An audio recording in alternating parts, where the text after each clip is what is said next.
아킬레우스하고 아가멤논이 싸워. 그래서 아킬레우스가 전쟁에 참여하지 않는다 이렇게 시작하는 거잖아. 헥토르가 죽어서 이제 장례를 치른다 이런 걸로 끝나는 거예요. 여기 지도를 보면은 여기가 이제 그리스군 배야, 그치? 함선들. 근데 원래 이게 잘못되어 있어요. 함선은 육지로 올라와 있어. 지형이 그렇게 넓지 않기 때문에 여러 겹으로 뭐 3줄, 4줄. 보통 한 1000척 이상이 왔어요. 10만 이상의 병사를 데리고 아카이 오이족이 왔기 때문에 여러 겹으로, 여러 줄로 해가지고 이제 배들이 올라와 있어. 배는 올릴 때 여기가 뒤쪽이고 여기가 앞쪽 이렇게 거꾸로 해서 올려요. 그래서 배가 앞으로 쉽게 나갈 수 있도록 이렇게 올려놓는 거예요. 여기 그림에서는 어쨌건 뭐 배가 지금 바다에 있지만 원래는 어떻다? 예, 육지에 올라와 있어야 되고 이 막사들이 있지. 여기 막사가 이렇게 생겼는데 너무 조금이지? 근데 이제 한 10만 명이라고 하니까 엄청 많은 막사가 있었을 거고 막사도 이렇게 작은 걸로 10년을 견딘다라는 건 말이 안 되는 거야. 그런데 이제 막사 위치는 중앙이 누구냐? 오디세우스의 막사예요. 그래서 오디세우스 막사 앞에서 늘 회의가 일어나는, 오디세우스 주변으로 이제 아가멤논이나 뭐 메넬라우스라든지 네스토르라든지 이런 사람들의 막사가 있다고 생각하면 돼요. 그러면 가장 위험한 지역이 이쪽 끝쪽 지역이잖아요. 하여튼 전쟁터에서 먼 쪽이 아킬레우스 막사예요. 아킬레우스와 그 부대들, 파트로클로스, 미르미도네스족, 근데 이들은 전쟁에 참여하지 않고 있어. 아가멤논하고 싸우고 나서 난 전쟁에 참여하지 않겠다. 너무 모욕을 당해서.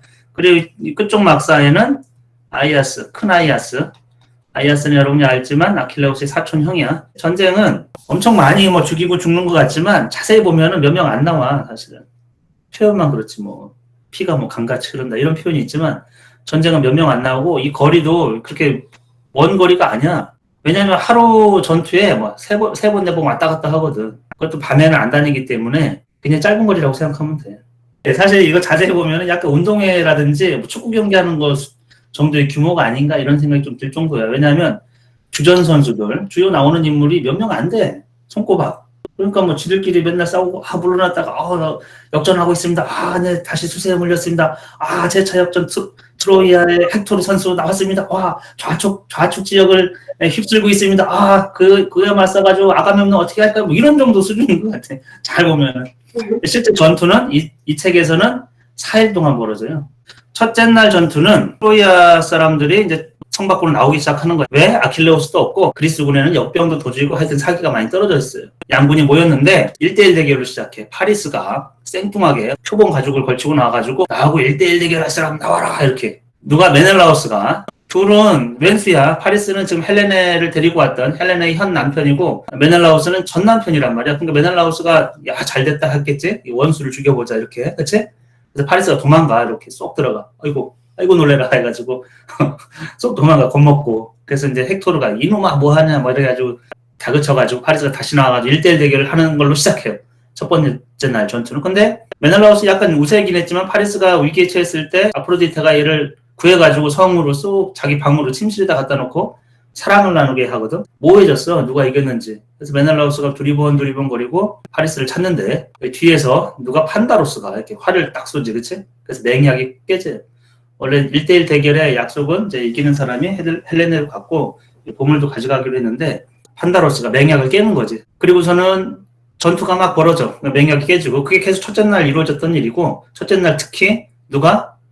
디오메데스가 엄청난 활약을 펼쳐요. 디오메데스가 아킬레우스 없을 때는 아킬레우스 대역처럼 엄청난 활약을 펼쳐가지고 아이네이아스도 무찌르고 부상을 입히고 또 아프로디테 여신도 부상을 입히고 또 아테네 여신의 도움을 받아가지고 아레스에게까지 부상을 입히는 엄청난 활약을 펼치고 이리키아의 장수 글라쿠스하고 무구를 교환해요. 서로.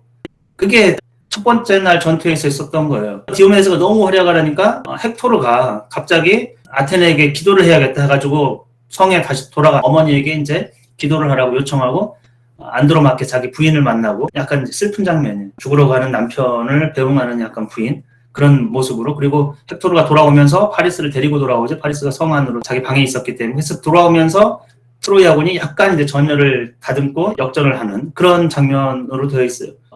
그것도 계속 첫째 날이야. 그러다가 헥토르가 1대1 대결을 요청해요. 트로이 최고의 장수 헥토르가 1대1 대결을 요청하고 아카이 오이족에서는 큰 아이아스가 그 대결에 뽑혀가지고 이제 대결을 시작하지. 그래서 첫째 날 전투는 1대1 대결로 시작해서 1대1 대결로 끝나요. 그렇게 해서 이제 날이 저물어요. 첫 번째 날 전투야. 근데 첫 번째 1대1 대결 시작은 당사자들, 파리스하고 메넬라우스의 대결, 그리고 맨 마지막은 이 전쟁을 이끌어가는 사람, 헥토르하고 아이아스, 그러니까 아킬레우스가 없으니까 둘이 1대1 대결. 근데 뭐 무승부 이렇게 나오고 그 다음날 쉬면서 시신들을 화장하고 너무 많이 죽었어요. 갑작스럽게 이제 전쟁을 하면서. 아카이 오이족은 여기다가 방벽을 세워요. 첫째 날 전투 끝나고 나서. 그리고 홀을 파. 구덩이를 파는 거야.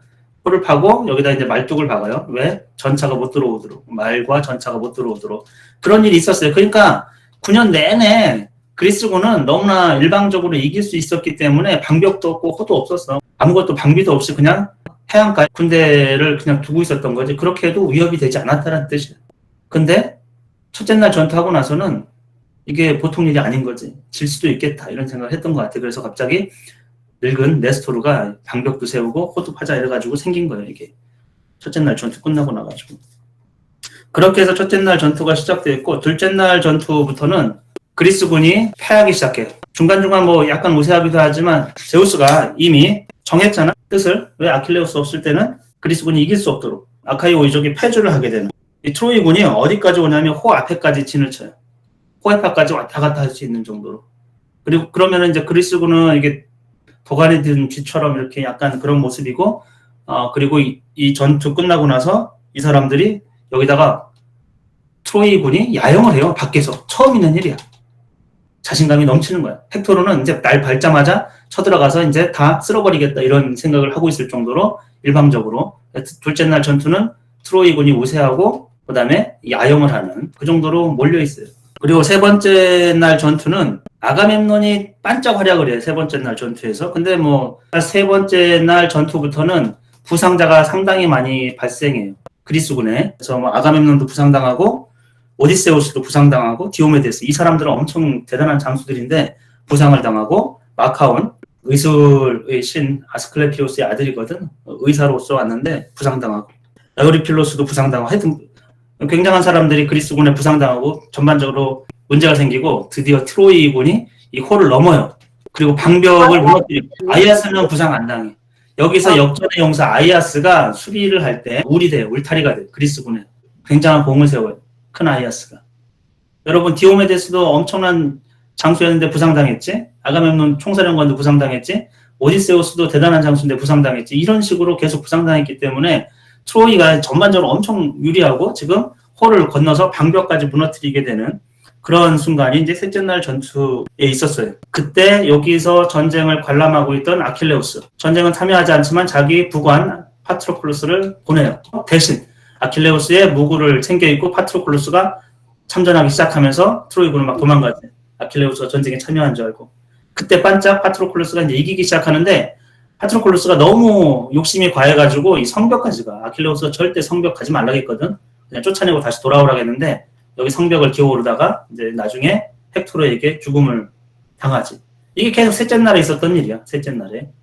그래서 파트로클루스의 시신을 겨우겨우 끌고 이렇게 그리스군이, 그것도 뺏길 뻔했거든. 겨우겨우 끌고 와요. 그리고서 아킬레우스에게 이제 알려주고. 그래서 이렇게 해가지고 셋째 날 전투가 끝나요. 근데 아킬레우스는 무구가 없어. 무구를 파트로클루스가 가져갔고, 파트로클루스의 무구를 헥토르가 뺏었거든. 그래서 아킬레우스의 무구를 챙겨 뭐 하여튼 만드는 장면, 뭐 이런 것들이 좀 나오고, 네 번째 날 전투에서는 드디어 아킬레우스의 참전. 아킬레우스가 일방적으로 막 다 죽여요. 그래서 스카만드로스 강의 신하고 좀 싸우다가 죽을 뻔했지. 아킬레우스 익사할 뻔했는데 어쨌건 신들의 도움으로 아킬레우스가 뭐 가면은 뭐 일방적인 사륙 그런 장면. 그리고 맨 마지막에 헥토르와 1대1 대결. 근데 헥토르가 이제 죽게 되죠. 아킬레우스의 창에 찔려가지고. 그리고 헥토르의 시신을 이제 훼손시키는. 전쟁은 4일에 걸쳐서 이루어지는 것밖에 없어요. 그리고 맨 마지막 2권에 걸쳐가지고는 장례식 경기도 하고 헥토르의 시신을 돌려받는 그런 것으로 끝나요. 근데 가만히 보면은 뭐 축구 경기 같아. 사실은. 몇 명 전사자가 잠깐 부상당하면 다시 들어와. 오디세우스 부상당했습니다. 그런데 어느새 부상해서 회복해가지고 다시 전쟁에 복귀했습니다. 뭐 이런 식이야. 저기 헥토르 저기 벤치로 나갔습니다. 그런데 금세 다시 돌아왔습니다. 파리스까지 해가지고 갑자기 트로이군이 갑작스럽게 우세한 천국입니다. 그러다가 조금 있으면 아가멤논 나왔습니다. 근데 흥미진진하긴 해. 이 책 자체가 아주 잘 썼어요. 문장 하나하나가 쓸모없는 문장이 없을 정도로 아주 문학사에서는 이게 여러분 생각해봐. 이 책이 이게 기원전 800년경에 쓰여진 책이거든. 지금으로부터 2800년, 거의 3000년 전 쓰여진 책이야. 아무튼 여러분이 일리아스를 여러 번 읽고 재미를 좀 느꼈으면 좋겠어요. 오늘 여기까지 합시다. 수고했어, 얘들아.